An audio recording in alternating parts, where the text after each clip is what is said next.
예레미야입니다. 말씀에 순종하는 예레미야. 오늘의 본문 말씀은 예레미야가 사촌이 되는 하나멜의 밭을 사는 것에 대한 말씀입니다. 이 말씀에서 우리는 하나님의 말씀에 순종하는 예레미야의 모습을 보게 되는 것입니다. 먼저 본문에 보면 예레미야에게 임한 하나님의 말씀이 있다고 말합니다. 6절로 7절에 예레미야가 이르되 여호와의 말씀이 내게 임하였느니라. 이르시기를 보라, 내 숙부 살롬의 아들 하나멜이 내게 와서 말하기를 너는 아나돗에 있는 내 밭을 사라. 이 기업을 물을 권리가 내게 있느니라 하리라 하시더니 라고 말씀합니다. 하나님의 말씀이 예레미야에게 임하였다는 것입니다. 즉 하나멜이 내게 와서 너는 아나돗에 있는 내 밭을 사라 라고 하게 될 것이다 라는 말씀이에요. 이 말씀이 주어진 후에 8절 말씀에 보면 정말로 하나멜이 예레미야에게 와서 자신의 밭을 사라고 합니다. 여호와의 말씀과 같이 나의 숙부의 아들 하나멜이 시위대 뜰 안 나에게 와서 이르되 정하노니 너는 베냐민 땅 아나돗에 있는 나의 밭을 사라. 기업의 상속권이 내게 있고 물을 권리가 내게 있으니 너를 위하여 사라 하는지라 라고 하나멜이 와서 말을 하더라는 것입니다. 하나님이 말씀 주신 것처럼. 그래서 예레미야는 이 밭을 사게 되는데 그 사는 이유를 8절 말미에서 이렇게 설명했어요. 내가 이것이 즉 하나님이 말씀 주셨고 그리고 그 말씀하신 대로 하나멜이 와서 말하는 그거를 들으면서 이것이 여호와의 말씀인 줄 알았으므로 라고 합니다. 예레미야가 하나멜의 밭을 사는데 그 밭을 사는 이유는 딱 한 가지예요. 그것이 여호와의 말씀인 줄을 알았기 때문이다 라는 거죠. 그래서 예레미야는 그 밭을 사고 매매 증서를 써서 바룩이라는 사람에게 맡겼습니다. 9절로 12절 내 숙부의 아들 하나멜의 아나돗이 있는 밭을 사는데 은 17세겔을 달아주되 증서를 써서 봉인하고 증인을 세우고 은을 저울에 달아주고 법과 규례대로 봉인하고 봉인하지 아니한 매매 증서. 매매 증서가 두 개인 거예요. 봉인한 매매 증서, 봉인하지 아니한 매매 증서. 나의 숙부 아들 하나멜과 매매 증서의 인친 증인 앞과 시위대 뜰에 앉아있는 유다 모든 사람 앞에서 그 매매 증서를 마세야의 손자 네리야의 아들 바룩에게 주었다. 이렇게 돼 있어요. 여러분 그러면서 오늘 본문 13절로 15절에는 바룩에게 이렇게 명령했다고 말합니다. 만군의 여호와 이스라엘 하나님께서 이와 같이 말씀하시기를 너는 이 증서 곧 봉인하고 봉인하지 않은 매매 증서를 가지고 토기에 담아 오랫동안 보존하게 하라. 만군의 여호와 이스라엘 하나님께서 이와 같이 말씀하시니라. 사람이 이 땅에서 집과 밭과 포도원을 다시 사게 되리라 하셨다 하니라 라고 말합니다. 여러분 이것이 오늘 우리가 읽은 본문의 말씀이에요. 이 말씀 즉 예레미야가 하나멜의 밭을 사는 과정에 대한 말씀에는 크게 두 가지의 의미가 있어요. 첫 번째는 그것이 하나님의 말씀이었기 때문에 순종했다는 예레미야의 모습을 보게 되고요. 두 번째는 그것이 하나님의 말씀이 무엇인지를 확실하게 보여주기 위한 순종이었다라는 거예요. 이 두 가지 의미가 오늘 말씀에 있는 거예요. 무슨 말인가? 첫 번째, 그것이 하나님의 말씀이었기 때문에 순종했다는 예레미야의 모습에 대한 말씀이에요. 당시는 나라가 바벨론에 의해 포위 공격을 받고 있던 때였어요. 그래서 하나님께서 말씀하신 대로 나라가 곧 망하게 될 때예요. 지금 바벨론 군대가 쳐들어와서 다른 지역들은 거의 정복을 하고 이제 몇몇 성만 남겨놓고 그 중에 예루살렘 수도 이 성마저도 무너뜨리려고 지금 포위 공격하고 있는 중이에요. 물론 잠시 애굽 사람들이 왔다 하는 말을 듣고 바벨론이 물러가기도 했지만 어쨌든 나라가 곧 망하게 될 것이라고 하나님께서 예레미야에게 말씀 주셨고 예레미야 또한 그 말을 모든 사람들에게 선포했던 때예요. 그래서 이 당시 예레미야의 사촌 하나멜도 자신의 밭을 팔아야만 하는 어려운 시기를 맞은 거예요. 그런데 예레미야는 그 어려운 시기에 하나멜의 밭을 샀다라는 거예요. 인간적으로 하면 그 밭을 사서는 안 돼요. 왜냐하면 나라가 곧 망한다니까요. 나라가 곧 망하는데 아니 밭을 산다고요? 이거는 말도 안 되는 일이에요. 아니 오히려 팔아야 돼요. 나라가 망하는데 그래서 내가 죽을지도 모르고 끌려갈지도 모르고 아무것도 모르는 불확실한 시대인데 거금을 들여서 땅을 산다고요? 17세겔을 주었대요. 한 세겔이 노동자 4일의 품삯이니까 17세겔이면은요 약 2달 정도, 어떤 사람 연봉이 많은 사람도 있고 적은 사람도 있지만 이게 적은 돈이 아니에요. 이런 거금을 주고 나라가 망하는 판에 있는 땅 다 팔아야 되는데, 그런데 이 시기에 땅을 산다는 거, 이거는요 보통 사람은 할 수 없는 일이에요. 그럼에도 예레미야는 땅을 사는 것, 하나멜의 밭을 사는 것, 그것이 하나님의 말씀인 줄을 알고 그 말씀에 순종하는 모습으로 그 땅을 샀다라는 게 오늘 말씀이에요. 성도 여러분, 저와 여러분 같으면 이러한 상황에서 하나님의 말씀에 순종하기 위해서, 즉 하나님이 그 땅을 사라고 하셨으니까 나의 거금을 들여서 과연 이 땅을 살 수 있겠는가라는 거죠. 오늘 말씀은 저와 여러분에게 하나님의 말씀에 순종하여 그 땅을 살 수 있어야 한다고 말하고 있는 거예요. 두 번째는요, 그것이, 즉 밭을 산다는 것이 하나님의 말씀이 무엇인지를 확실하게 보여주기 위한 순종이었다라는 거예요. 무슨 말인가?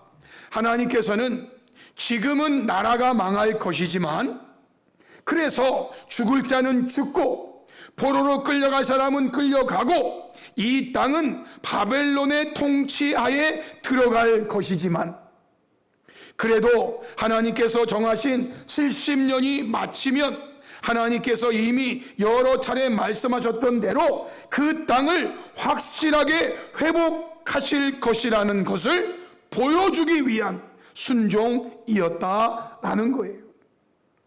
지금은 나라가 망해요. 그래서 죽을 사람은 죽을 거예요. 끌려갈 사람은 끌려가게 될 거예요. 그리고 이 유다 땅은 바벨론이 통치하게 될 거예요. 모든 땅의 주인은 이제 바벨론 나라가 차지할 거예요. 그럼에도 불구하고 하나님께서 정하신 70년이 마치면 하나님은 이 땅을 확실하게 회복시키실 것이라는 것, 이것을 보여주기 위한 순종이었다는 거죠. 오늘 본문 13절로 15절에 바룩에게 하는 말 보세요. 만군의 여호와 이스라엘의 하나님께서 이와 같이 말씀하시기를, 너는 이 증서 곧 봉인하고 봉인하지 않은 매매 증서를 가지고 토기에 담아 오랫동안 보존하게 하라. 만군의 여호와 이스라엘 하나님께서 이와 같이 말씀하시니라, 사람이 이 땅에서 집과 밭과 포도원을 다시 사게 되리라 하셨다 하니라 라고 바룩에게 말하고 있어요. 비록 오랫동안이에요. 당장에 눈앞에 실현되는 말씀은 아니에요. 그러나 오랜 후이지만 반드시 하나님께서 이렇게 하시겠다고 말씀하신 이 말씀, 이것이 하나님 말씀이고 이 말씀은 확실하게 이루어진다는 것을 그대로 보여주기 위해서 예레미야는요, 거금을 들여서 그 땅을 샀다라는 거예요. 내가 이 땅을 지금 사는 거, 이거 결코 쉬운 순종이 아니었을 거예요. 여러분, 예레미야는요, 하나님에 의해서 결혼이라는 것이 금지된 사람이었다고 제가 말씀드린 바 있어요. 예레미야 16장 1절로 2절에 여호와의 말씀이 또 내게 임하여 이르시되, 너는 이 땅에서 아내를 맞이하지 말며 자녀를 두지 말지니라 라고 말씀하세요. 하나님에 의해서 결혼이 원천 봉쇄된 사람이에요. 본래 제사장들은요, 제사장 가문을 이루기 위해서 결혼을 하는 거예요. 남자들은 18세에서 거의 20세, 여자들은 한 15세에서 16세, 18세 안에 결혼을 거의 다 해요. 다른 지파는 몰라도 레위 지파들은 그렇게 해요. 왜냐하면 제사장의 가문을 계속 이어야 하기 때문에. 그래서 예레미야도 결혼을 해야 되는 상황이에요. 그런데 하나님은요, 예레미야에게, 제사장 가문인 예레미야에게 말씀 주세요. 너는 이 땅에서 아내를 맞이하지 말며 자녀를 두지 말지니라, 즉 결혼하지 마라라는 거예요. 아내도 없고 자녀도 없고 혼자 사는 예레미야예요. 그런데 땅을 사서 자신이 죽은 오랜 후에 무엇하겠다고 그 땅을 산단 말입니까? 내게 자녀가 있어야 오랜 후에라도 그 자녀가 이것이 우리 아버지가 산 땅입니다, 이것이 우리 땅입니다, 여기 매매증서가 있지 않습니까? 이렇게 할 수 있는데, 아니 결혼도 원천 봉쇄당한 사람이 아내도 없죠, 자녀도 없죠, 그냥 혼자 살다가 혼자 죽는 거예요. 그리고 하나님의 약속은 오랜 동안이에요. 약 70년. 오랜, 그때까지 예레미야는 살 수 없어요. 그런데도 예레미야는 하나님이 그 땅을 사라고 하셔서 순종하는 마음으로 그 땅을 샀어요. 뿐만 아니라 하나님의 말씀이 확실하다는 것을 보여주는 것이 아니면 예레미야는요, 이 밭을 살 아무런 이유가 없는 거예요. 지금 내가 이 밭을 사는 것, 그것은 하나님의 말씀에 대한 순종이 첫 번째고, 두 번째는 하나님께서 오랜 후이지만 다시 이 땅에서 집이 팔리고 밭이 팔리고 땅이 팔리는 때가 올 것이라고 말씀하신 그 하나님의 말씀이 확실하다는 것을 땅을 삼으로써 보여주는 거예요. 성도 여러분, 저는 하나님의 참된 선지자들에게 있는 모습 중에 하나님의 말씀에 대한 철저한 순종의 모습을 많이 성경을 통해 보았어요. 그 중에 제가 한 사람을 소개하면은요, 에스겔, 에레미야 다음에 나오는 에스겔 선지자예요. 에스겔에게 어느 날 하나님의 말씀이 임하였어요. 에스겔서 24장 15절로 17절에 여호와의 말씀이 또 내게 임하여 이르시되, 에스겔은 바벨론의 포로가 되어서 끌려가서 지금 바벨론 땅에 살고 있는 제사장 출신 역시 선지자예요. 예레미야는 그때 유다에서 사역을 했고, 에스겔은 끌려가서 저 바벨론 땅에서 사역한 사람, 거기에 있는 사람들에게 말씀 전한 사람. 그런데 여호와의 말씀이 에스겔에게 임했어요. 인자야, 에스겔아, 내가 하나님이 내 눈에, 에스겔 눈에 기뻐하는 것을 한 번 쳐서 빼앗으리니. 에스겔아, 내가 내 눈에 기뻐하는 것을 한 번 쳐서 빼앗을 거야. 그런데 너는 슬퍼하거나 울거나 눈물을 흘리거나 하지 말며 죽은 자들을 위하여 슬퍼하지 말고 조용히 단식하며 수건으로 머리를 동이고 발에 신을 신고 입술을 가리지 말고 사람이 조상집에서 먹는 음식물을 먹지 말라라고 하셨어요. 그래서 18절에 보니까 에스겔이 아침에 백성에게 말했어요. 여러분, 하나님께서 어제 저녁에 저에게 이런 말씀을 주셨습니다. 하나님께서 내 눈에 기뻐하는 것을 한 번 쳐서 빼앗으신다고 하셨습니다. 그럴지라도 너는 슬퍼하거나 울거나 눈물 흘리거나 하지 말고 죽은 자를 위해 슬퍼하지 말고 조용히 단식하며 수건으로 머리를 동이고 발에 신을 신고 입술을 가리지 말고 사람이 조상집에 먹는 음식물을 먹지 말라고 하셨습니다 라고 아침에 백성들에게 말을 했어요. 그런데요, 그 말을 한 아침에 말을 했는데 저녁에 말이죠, 저녁에 에스겔의 아내가 죽은 거예요. 어떻게 죽었는지는 모르겠어요. 죽은 방법은 저는 몰라요. 길을 가다가 사나운 맹수에게 물려 뜯겨 죽였는지, 아니면 악한 사람에 의해서 어떻게 살해를 당했는지, 아니면 갑자기 숨 못 쉬고 고가져 죽었는지. 하나님께서 에스겔에게 어제 저녁에 말씀하신 거, 인자야, 내가 내 눈에서 기뻐하는 것을 한 번 쳐서 빼앗으리니, 이것이 에스겔의 아내를 죽이시는 거였어요.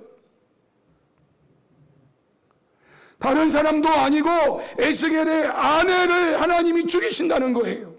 그러더니 죽이셨어요.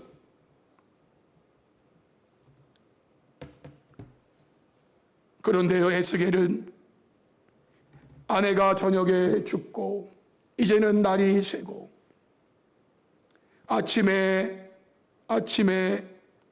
하나님께서 말씀하신 대로 내가 받은 명령대로 행했다라는 거예요. 명령대로 행했다.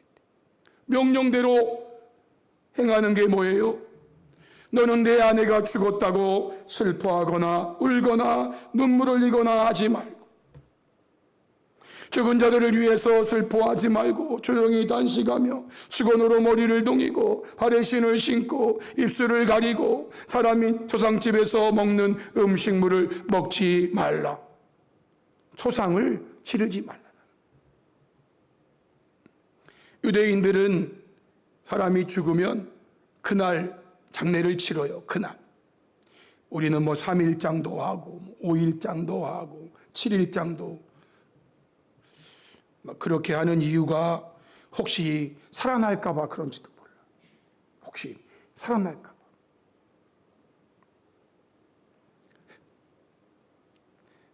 살아나면 안 되잖아요. 그죠? 살아나면 안 되니까 기다렸다가 도무지 이거는 이제 못 살아나는구나. 그러면 어떻게 해요? 옛날에는 갔다가 이제 묻어. 또 일어날까 봐 못 일어나게 꽉꽉 발로 밟어. 꽉꽉 아주 그냥 뭐 나오면 안 되니까 그냥 꽉. 근데 이제 유대 그 풍습은 죽으면 이렇게 세마포로 싸가지고 동굴 같은 데다가 이렇게 놓는 거예요. 우리 같이 막 발로 밟아서 막 못 나오게 그렇게 하는 게 아니고 화장하는 것도 아니고 그냥 이렇게 해서 두는 거예요. 그러니까 거기서 살아나올 수도 있어.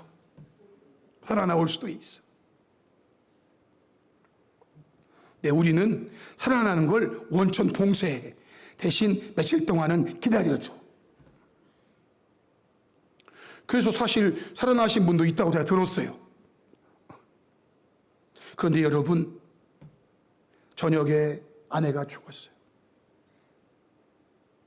그래서 날이 밝기를 기다렸다가 장례를 치러야 되는데 장례를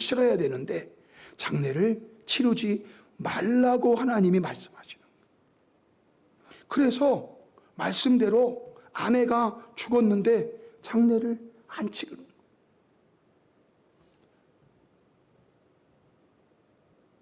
사람들은 물어요. 왜 그렇게 하는지.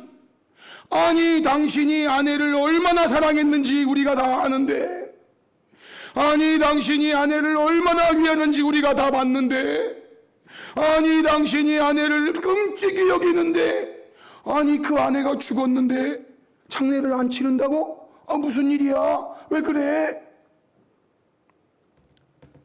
성도 여러분, 하나님의 말씀에 철저하게 순종한다는 것이 얼마나 힘든 일입니까? 하나님의 말씀에 철저히 순종한다는 게 얼마나 힘든 일이에요. 예레미야는요, 나라가 망하는데 있는 땅도 팔아야 되는데 하나님이 그 땅을 사라고 해가지고 그 땅을 거금 들여서 산단 말이에요. 남들은 다 파는데.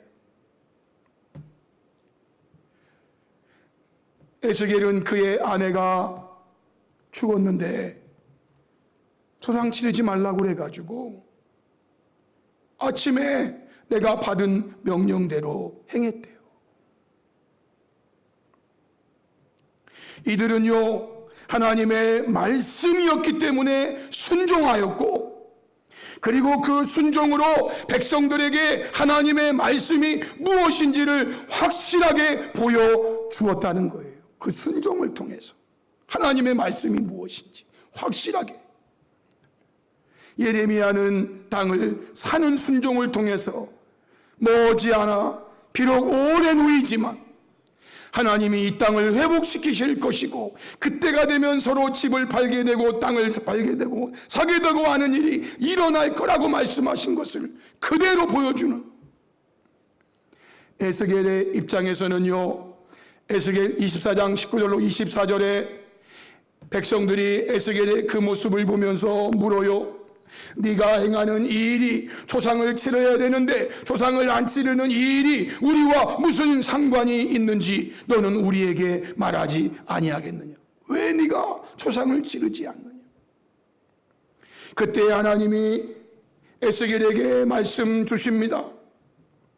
그 말씀은 다른 거 아니에요. 나라가 바벨론에 의해서 완전히 무너질 때 사람들이 수없이 죽어나갈 거야. 수없이 죽어나갈 거야. 그때는 조상 치를 시간도 없어. 너무나 많은 사람들이 죽었기 때문에 조상을 치러줄 사람도 없어. 지금 그것을 에스겔을 통해서 하나님은 백성들에게 말씀하시려고 하는 거예요. 끌려갈 사람들은 끌려갈 것이기 때문에 죽은 사람 그냥 놓고 슬퍼하면서 가야 돼. 장례 치를 시간도 없어. 끌려가는데 무슨 장례를 쳐. 지금 그거를 에스겔이 하나님 말씀 순종함으로 보여주고 있는 거예요. 그러면서 마지막 부분에서 이같이 에스겔이 너희에게 표징이 되리니 그가 행한 대로 너희가 다 행할지라. 이 일이 이루어지면 내가 주 여호와인 줄을 너희가 알리라 하라 하셨느니라. 하나님의 말씀이 무엇인지를 순종함으로 확실하게 보여주고 있어요. 확실하게. 사랑하는 성도 여러분, 오늘 말씀 결론이에요. 예레미야는, 에스겔은 자신들의 생각과는 도저히 맞지 않는 상황에서도 그것이 하나님의 말씀이었기 때문에 순종했다. 하나님의 말씀에 순종함으로 하나님의 말씀을 이루어 드렸다 그 말이에요. 오늘 하나님을 예배하는 저와 여러분은 예레미야처럼 에스겔처럼 하나님께서 우리에게 기록으로 남겨주신 그 어떠한 말씀이 주어지든지, 그것이 오늘 예레미야에게 주어진 말씀이든지 에스겔에게 주어진 말씀이든지 어떠한 말씀이 주어지든지 하나님께서 우리에게 기록으로 남겨주신 말씀이라면 그 말씀에 순종함으로 하나님의 말씀이 참되며 하나님만이 하나님이심을 삶으로 드러내며 사는 참된 성도가 될 수 있기를 주님의 이름으로 축복합니다. 아멘. 우리 말씀 앞에 결단하면서 함께 기도하기 원합니다. 성도 여러분, 오늘 주신 말씀은 말씀에 순종하는 예레미야입니다. 사실 하나님은 그 당시에 예레미야의 순종을 통해서 순종하지 않는 이스라엘 백성들에게 말씀 주신 거예요. 이렇게 순종해야 되는데 너희는 왜 순종하지 않느냐라는 것을 예레미야를 들어서 말씀 주신 게 예레미야서예요.